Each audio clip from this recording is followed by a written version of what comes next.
It's the evening of November the 14th, so opening day of rifle in Kentucky. So this morning I hunted and I seen a lot of deer. I seen a whole lot of deer and got a lot of video. But something with the camera or the SD card or something, I didn't get any of the video. It's not all bad uh, because I didn't shoot anything. There was nothing worth shooting, but it was pretty cool. A lot of bucks chasing, a lot of does. It was just, they were running everywhere, running for their lives. So basically, I'm set up on the backside of this farm. My game plan is sit up as high as I can to see as much as I can. So I'm sitting on the edge of this like 800 or 900 yard long field, and I can see, I can probably see 500 of it. Timber on both sides, and then back behind me, back here, right here, is a field that runs. I was seeing deer all morning running up and down that tree line. So wherever they pop out at, I should be able to see them. And if I can see them, I can kill them. So I got my Remington 700 out today, and I got my Vortex on top of it. I got the PSG Gen 2. So we're good to 500 or 600 yards if we have to. We don't want to, but if we have to, we can shoot that far. So we're going to sit the rest of the evening and just see what happens. So y'all just hang out. I'll get back at you.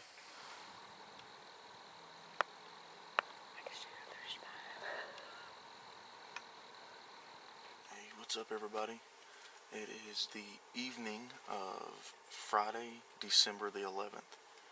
It's the last day of bow season before we get late muzzleloader coming in here in Kentucky. We're hunting down on the bottom end of this field. I rifle hunt at the top of it during November. There's a spot where these deer were always coming out at. He's got woven wire or like cattle panels all around this field. And there's one spot, I guess, tree fell over or something, but there's a big dip in the fence, and they always cross right here. And I got it right out here in front of me at about 30 yards. I put a camera and I put 100 pounds of corn there a couple of weeks ago, and I've been getting pictures of some deer.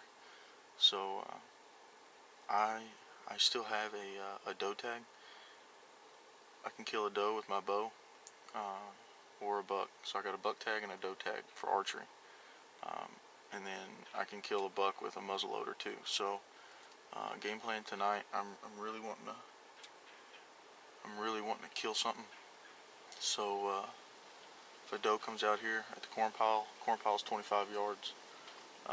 Doe walks out to this corn pile, I'm probably going to put an arrow in her, just because I can't kill a doe with a muzzleloader, but I can kill a buck, so I can continue to hunt.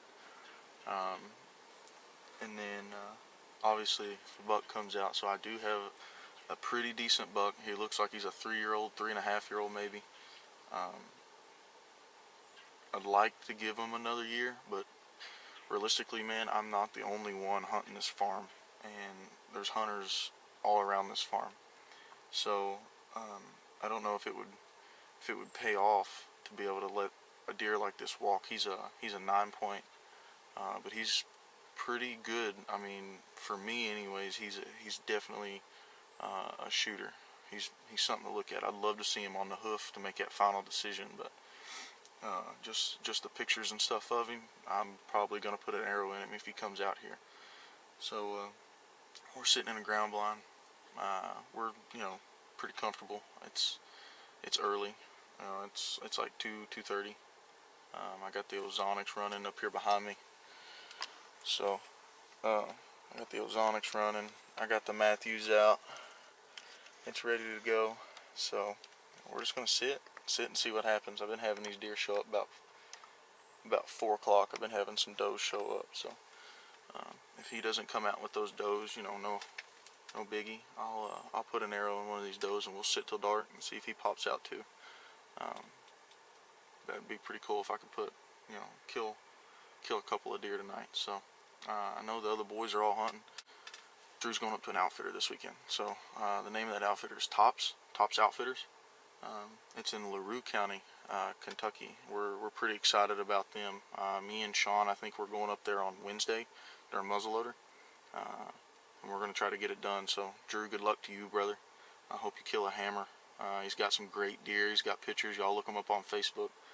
And we're hoping to be able to smack one of those big studs he's got walking around up there. But just because I got an opportunity to go up to the outfitter doesn't mean I'm not going to hunt my own deer. So we're out here tonight. We're going to sit, we're going to wait, we're going to hunt, and see what happens. So y'all just hang out, and hopefully I can get some deer on the ground. That'd be sweet. So talk to y'all later.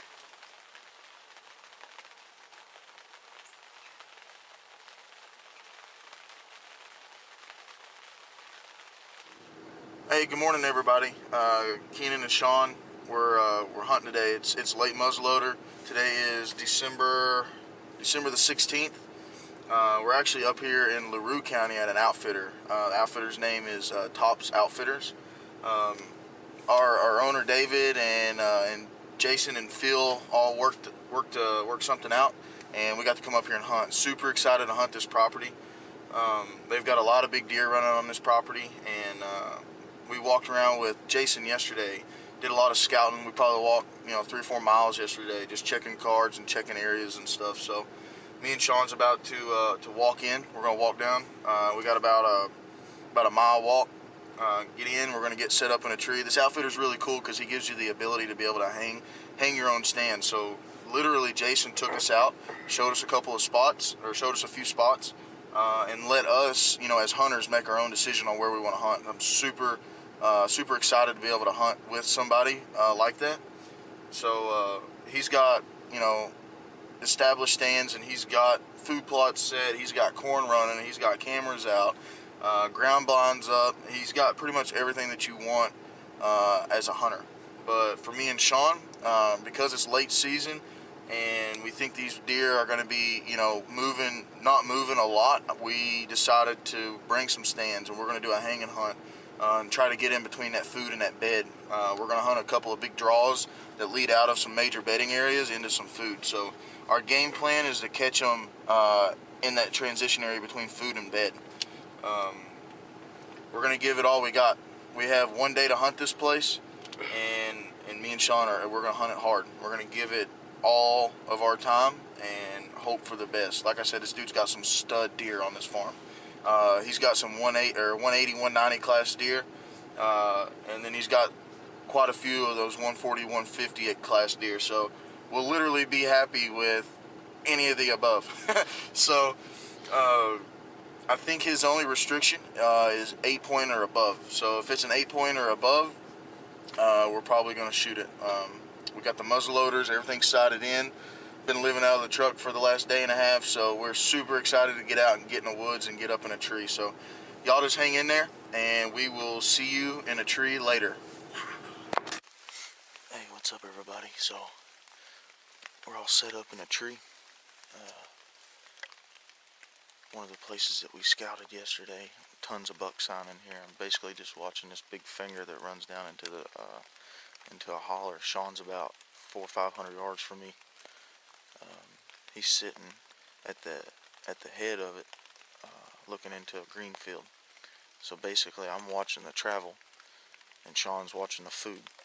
So we got a pretty good filter between the two of us to catch any movement that is coming through. It's a beautiful place, beautiful country. I don't know if you can tell, but it's cold and rainy and nasty out today. It's just everything a deer should want to get up on their feet for.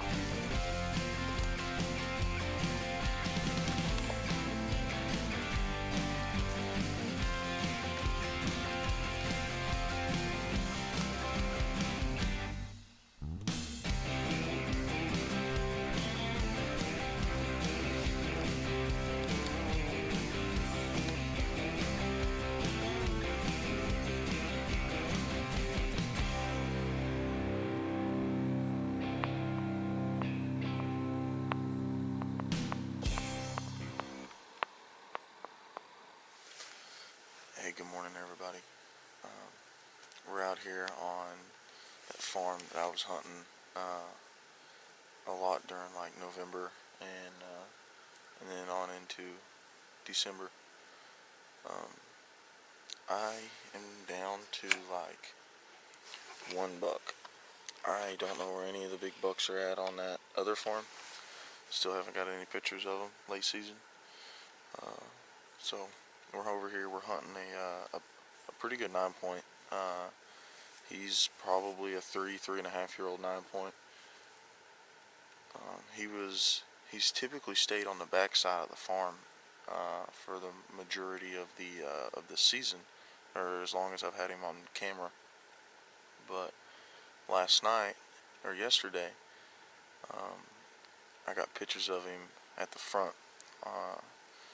So we're hunting the front of this property this morning. I've been getting tons and tons of pictures at the corn and stuff. These deer are really wanting, some food. So our game plan right now is to hunt the food sources.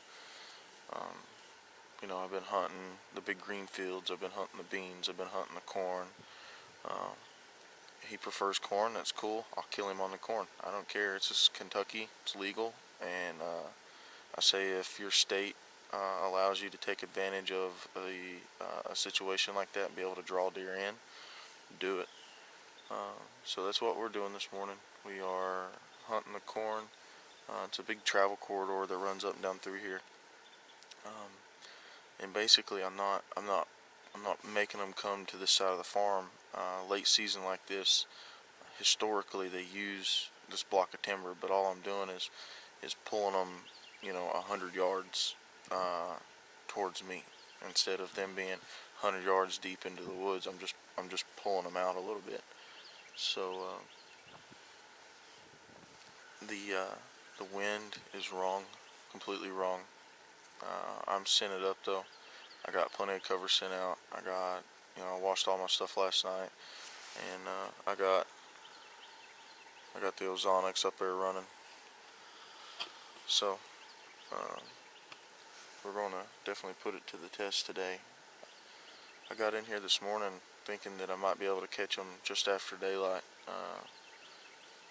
and they beat me here, but I was already up, so I was gonna come sit regardless. Yesterday that buck was here at 4:30. At 4:30. You're probably looking at a picture of him right now, and it has a time on it, but I'm pretty sure it was like 4:30 in the evening. He came in with some does. Team member Drew Patton smoked a stud last night. Congratulations, Drew and Liera. His wife was hunting with him. That's an awesome story. Awesome. They're newly married this year, so that's awesome. So happy for you guys. We're gonna try to get it done. I got the bow out.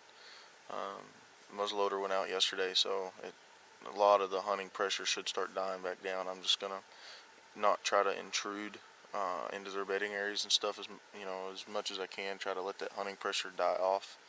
And just let them keep doing their natural movements, and I'm just going to try to take advantage of them somewhere. So we're going to hunt this corn pile this morning, and hopefully try to make something happen. So y'all just hang in there. I'll get back at you. Talk to y'all later.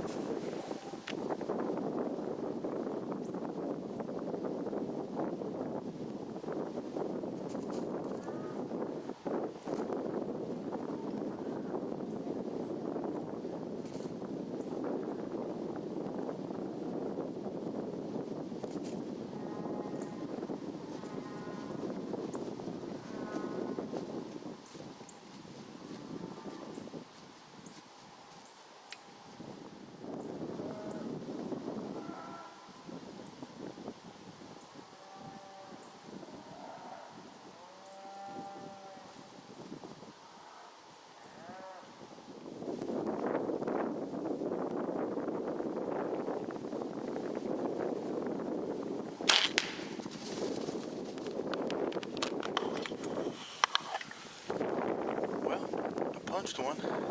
Looked like it was just a touch back. I didn't account for that wind. That wind's super strong. We got a dead deer, so I'm gonna give her a few minutes.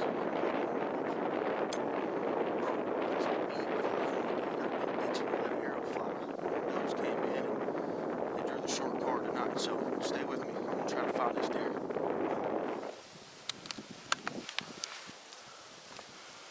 Hey, what's up everybody? Down out of the tree now. Just walked over to the corn pile where I shot that doe at, and didn't have blood on initial impact, but I walked up here, I watched this arrow come out of her, so I walked up to the arrow, and there is only about 10 inches of arrow left, so I got plenty of penetration. There's blood. I got blood all the way up through here. It's like a red carpet, so.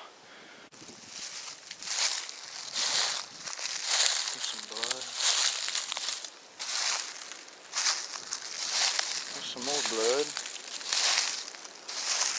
Well, would you looky there? Big old nanny doe. Ah, sweet. Let's see where my placement's at. I was kind of worried about it.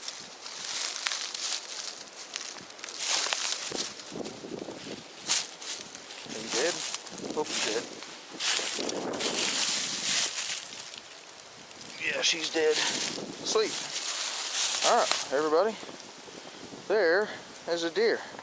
Hey, what's up everybody? So today is December the 23rd. It's almost Christmas. Merry Christmas to everybody. Got out this evening. Haven't had a whole lot of intel. You know, deer have really been bedded down with the weather that we've been having. It's been warm and windy, and it's just been crazy here in December in Kentucky. So basically I went and set this evening because I wanted to pull some of the stuff off of that stand, that set that I had, and tomorrow morning I'm going to go sit a big travel corridor on the mouth of a big holler on that same property. I got in there, got set up and everything about, I mean, it wasn't early by no means, probably 4 o'clock this evening I got set up, and just sitting around playing on my phone, you know, like everybody else does. And I looked down, I had a fawn come in, came into the corn pile, and I sat there and let that fawn kind of work its way in and stuff, and basically she turned and looked back behind her, and here comes this big old nanny doe. Well, I made up my mind I was going to shoot that second doe, and I let her work in, and I actually went to full draw. They came into the corn, I went to full draw right there, but they didn't give me a shot that I wanted to shoot. They were looking right at me. I might have been able to thread the needle, but I just didn't want to risk a shot like that with the wind that we had tonight. The wind was insane. But I just let down and let it kind of, you know, develop, let the situation develop, and ended up having a third doe come in. And that third doe was as big as that second doe, so I was okay with either one of them. And she came in straight into the corn pile, and as you can see in the video or whatever, they kind of worked their way around a little bit. She turned broadside, and I let it rip. I sent an arrow. So the shot placement, I just want to go ahead and say the shot placement on that arrow, on that deer was not the best shot placement ever. I should have accounted more for the wind. That wind was literally blowing. From the camera screen, it would have been blowing straight right to left. And I didn't hold enough right. I didn't think that 25 yards, I didn't think it was going to push that arrow that much, but it really did. It pushed that arrow, you know, a good 6 inches probably or more. And but luckily I got into the vitals there. I got into something. I was shooting those rages, so it cut her open, and she bled internally. She didn't go 50 yards probably. Laid over. I could actually see her white belly laying there from the tree before it got too dark. And I got down and everything, brought her over. My brother's helping me work her up right now, and the little one's already been out here playing with it. Daddy killed another deer, so it's gonna be a long night. We're gonna get this deer worked up, but appreciate y'all watching. Just hang out and we'll get back at you sometime.